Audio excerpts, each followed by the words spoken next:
আপনারা একটু স্লো চলতে অভ্যস্ত, আমি একটু ফাস্ট চলতে অভ্যস্ত। সাধু খান সাহেব, অসুবিধা হচ্ছে না তো? অসুবিধা হচ্ছে না? হ্যাঁ স্যার। তাহলে আমরা শিখলাম কি না, কোনো ভার্বকে যদি আমরা আইএনজি লাগানোর প্রয়োজন করি, এখানে দুটো কারণে আইএনজি লাগানো শিখলাম। সাবজেক্ট বা অবজেক্ট যদি করতে হয়, কোনো যদি দেখি সেটা ভার্ব হচ্ছে, তাহলে তাকে আইএনজি লাগিয়ে দিয়ে হয় সাবজেক্ট করে সেন্টেন্সের সামনে রাখবো, অথবা অবজেক্ট করে অবজেক্টের প্লেস যেটা, জায়গা যেটা, সেখানে বসাবো। তাহলে আমরা কি শিখলাম? যদি কোনো ভার্বের সাথে আইএনজি বসিয়ে সেন্টেন্সের সাবজেক্ট বানাতে হয় বা নাউন বানাতে হয়, তাহলে তার সাথে আইএনজি লাগিয়ে যদি প্রথমে বসাই সেটা জেরান্ড। আর যদি সেটাকে একেবারে অবজেক্টের প্লেসে নিয়ে যাই, যদি সে অবজেক্ট হতে চায়, তাহলে তার সাথে আইএনজি বসিয়ে সেটাকে অবজেক্ট বানাতে হবে। এই ধরনের ভার্বের সাথে আইএনজি বসিয়ে যদি সেন্টেন্সের সাবজেক্ট হয় অথবা অবজেক্ট হয়, সেটাকে বলা হয় জেরান্ড। পরিষ্কার হয়েছে না হয়নি? আজিজুর সাহেব, পরিষ্কার হয়নি? স্যার, নিজের মতো করে খাতায় লিখে নেন, অ্যান্ড ডোন্ট ওয়ারি, তারপরেও তো আপনারা রেকর্ডেড ভিডিও পেয়ে যাবেন, রেকর্ডেড ভিডিও থেকে আরও পরিষ্কার করে নেবেন। লিখে নেন এটা নিজের মতো করে। যদি আমরা ভার্বের সাথে প্রয়োজন বোধে প্রথমের দিকে লাগাই আইএনজি করিয়ে, অথবা সাবজেক্ট করি, অথবা অবজেক্টের জন্য যদি আমরা প্রয়োজন বোধে আইএনজি লাগাই, তাহলে সেটা অবজেক্ট হবে। তাহলে এই ধরনের ভার্বের সাথে আইএনজি লাগিয়ে সাবজেক্ট কিংবা অবজেক্ট করতে গেলে যে প্রসেস হয় সেটাকে বলা হয় জেরান্ড। পরিষ্কার হয়েছে না হয়নি? বলেন এবারে। সাবজেক্ট বা অবজেক্ট ভার্বের সাথে আইএনজি সাবজেক্ট তৈরি করব,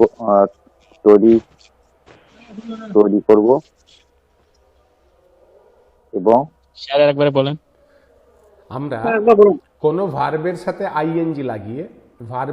আইএনজি লাগিয়ে সেটাকে যদি সাবজেক্ট করি অথবা যদি অবজেক্ট করি, কখন সাবজেক্ট করব কখন অবজেক্ট করব আপনারা শিখে গেলেন। আমি সেন্টেন্স দিয়ে দিয়ে সুন্দর করে উদাহরণ দিয়ে দিয়ে বুঝিয়ে দিয়েছি।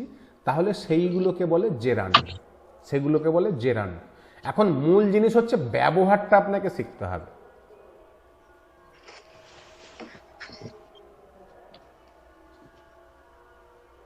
পরিষ্কার হয়েছে একেবারে? স্যার এটা গুছিয়ে কিরকম করে লিখবো? মানে জেরান্ডটা আমি বুঝে গেলাম। হ্যাঁ, ওই তো বললাম যে ভার্বের সাথে আইএনজি যুক্ত করে যদি আমরা সাবজেক্ট বানাই অথবা সেন্টেন্সের অবজেক্ট বানাই, এই দুটোকে আমরা জেরান্ড বলি। অর্থাৎ পজিশন সাবজেক্ট অথবা অবজেক্ট যেটাই হবে সেটাই কিন্তু জেরান্ড। সাধু খান সাহেব, পরিষ্কার হয়েছে একদম? ভার্বের সাথে আইএনজি বানিয়ে আমরা যদি সেন্টেন্সের সাবজেক্ট বানাই সেটাকে, অথবা সেন্টেন্সের অবজেক্ট বানাই, দুটোই হচ্ছে জেরান্ড, সাবজেক্ট হোক অথবা অবজেক্ট হোক। বাকিরা যারা আছেন আমি সকলের, হ্যাঁ বলেন। এইটার মানে প্র্যাকটিক্যাল ইউজটা কিরকম করবো? এই তো আমি দেখালাম। হ্যাঁ, এই তো প্র্যাকটিক্যাল ইউজ করছি। এই যে ভালো করে আমার কথাটা, আমার সেন্টেন্সটা মন দিয়ে শোনেন। এই যে খুব সুন্দর করে উদাহরণ দিলাম যে ধূমপান স্বাস্থ্যের পক্ষে ক্ষতিকর।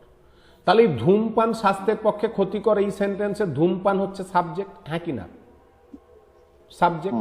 কিন্তু আমরা জানি স্মোক মানে ধূমপান করা। তো এটাকে আমরা সাবজেক্ট কি করে বানাবো? তাহলে এর সাথে একটা আইএনজি লাগাতে হবে। ঠিক আছে?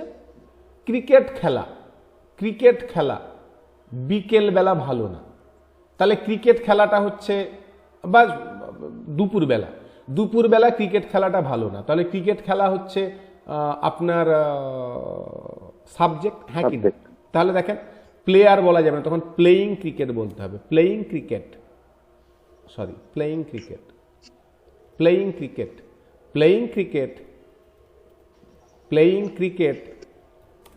in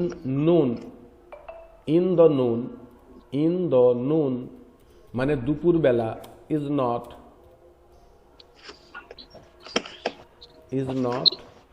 perfect time, অর্থাৎ দুপুরবেলা ক্রিকেট খেলাটা সঠিক সময় নয়।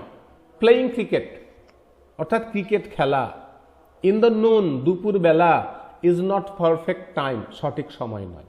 দুপুরবেলা ক্রিকেট খেলাটা সঠিক সময় নয়, সাবজেক্ট হলো, হ্যাঁ কি না? ঠিক আছে। রিডিং বুকস বই পড়া, ইজ আ গুড হ্যাবিট। কে না বলবে, আমিও তো বলবো, জানি না আপনাদের ভালো লাগে কিনা। রিডিং বুকস, বই পড়া। তাহলে reading books is a good habit, বই পড়াটা ভালো অভ্যাস, বই পড়া ভালো অভ্যাস। এই সেন্টেন্সের সাবজেক্টকে বই পড়া। আপনি জানেন পড়া তো রিড, তার সাথে আইএনজি যুক্ত করতে হবে, তবে সাবজেক্ট হবে, নাউন হবে তবে, হ্যাঁ কি না? সাধু খা সাহেব পরিষ্কার হয়েছে? সাধু খা সাহেব পরিষ্কার হয়েছে? হ্যাঁ এইবারে দেখেন, আই লাইক, আমি বই পড়া পছন্দ করি, আমি বই পড়া পছন্দ করি, সাবজেক্টকে আমি, তাহলে সাবজেক্ট নিয়ে নিচ্ছে কিন্তু আমি বই পড়া পছন্দ করি। লেখেন, খাতায় লেখেন, আমি বই পড়া পছন্দ করি, খাতায় লেখেন, আমি বই পড়া পছন্দ করি। সাবজেক্টকে দ্রুত লেখেন, সাবজেক্টকে সুকবর সাহেব আমি, তাহলে আই, তারপরে কাকে আনতে হবে? পড়াকে না, পছন্দ করা, এই সেন্টেন্সের ভার্ব। আই লাইক, আমি পছন্দ করি, কি পছন্দ করো? অবজেক্ট। অবজেক্ট যখন পড়া পছন্দ করি, তাহলে তো রিড হবে না, রিডিং হবে, হ্যাঁ কি না? আই লাইক রিডিং বুকস, তবেই তো জিরান্ড হয়ে সেন্টেন্সটা কমপ্লিট হলো। I like reading books. Is that clear? সাধু খা সাহেব যেটা বলছিলেন যে কোথায় কিভাবে ব্যবহার করব, তাহলে আই লাইক, এখানে বুকস হলো কেন স্যার? বুকস মানে বই। আই লাইক রিডিং বুক হতো না, না বুক হবে না, বই। বই, বইয়ের ক্ষেত্রে যখন বলবেন এই বই পড়া পছন্দ করি, সে বই পড়ে, এখানে মনে হয় একটা বই বলা যাবে না, এখানে বুকস বলতে হবে। যখন একটা বই বলবেন তখন আ বুক, যখন নির্দিষ্ট করে দ বুক, নাহলে এমনি আমি বই পছন্দ করি, I like books, I like books, মনে থাকবে? ওকে, পরিষ্কার হয়েছে? তাহলে আই লাইক রিডিং বুকস, আমি বই পড়া পছন্দ করি। পরিষ্কার হয়েছে? বদমাইশারা কি বলবে? আই লাভ, আমি ভালোবাসি। আই লাভ কি? I love drinking. বদমাইশারা বলবে আই লাভ ড্রিঙ্কিং, হ্যাঁ কি না? সাধু খা সাহেব পরিষ্কার হয়েছে? আই লাভ ড্রিঙ্কিং, আমি মদ খেতে পছন্দ, আমি মদ খেতে ভালোবাসি। বদমাইশারা বলে না আই লাভ ড্রিঙ্কিং, আমি মদ খেতে ভালোবাসি।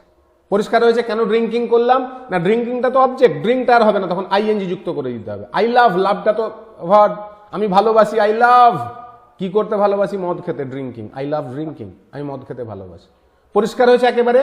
তাহলে আইএনজি ভার্বের সাথে কখন লাগিয়ে কেন সাবজেক্ট আর কেন অবজেক্টের রূপ নিচ্ছে, আর কিভাবে আইএনজি যুক্ত হচ্ছে, আইজুর সাহেব বলেন পরিষ্কার হয়েছে কিনা? জেরান নিয়ে কারোর কোনো প্রশ্ন আছে? তাহলে আবার রিপিট করছি, জেরান কাকে বলে? যখন ভার্বের সাথে আইএনজি নেবে। ভার্বের সাথে আইএনজি কেন? দুটো কারণে নেবে। যদি কোনো ভার্ব, কোনো ক্রিয়াপদ নাউন হয়ে সাবজেক্ট হতে চায় অথবা অবজেক্ট হতে চায়, যদি সে সাবজেক্ট হতে চায় অথবা অবজেক্ট হতে চায়, তার সাথে আইএনজি লাগিয়ে দেন, দিয়ে তাকে একদম, যদি সে সাবজেক্ট হয় তাকে প্রথমে আইএনজি লাগিয়ে সাবজেক্ট হিসেবে বসান, আর যদি সে অবজেক্ট হয়ে যায় তাহলে সেই ভার্বের সাথে আইএনজি লাগিয়ে অবজেক্ট বানিয়ে দেন, দিয়ে ছেড়ে দেন। পরিষ্কার হলো কিনা বলেন? বলেন। জেরান নিয়ে আশা করি কারো কোনো প্রশ্ন না থাকা উচিত, তবু যদি থাকে বলেন, পরিষ্কার করে দিচ্ছি। জেরান পরিষ্কার হয়েছে আশা করি? রেসপন্স করেন, হাত ফাত তোলেন বা হ্যাঁ না বলেন। হ্যাঁ স্যার, ইয়েস। জেরান একদম পরিষ্কার হয়েছে, very good, thank you, thank you. তাহলে জেরান পরিষ্কার হলো। এইবারে চলে আসেন infinitive, to plus verb, to plus verb, to plus verb. Sir কিচ্ছু নেই।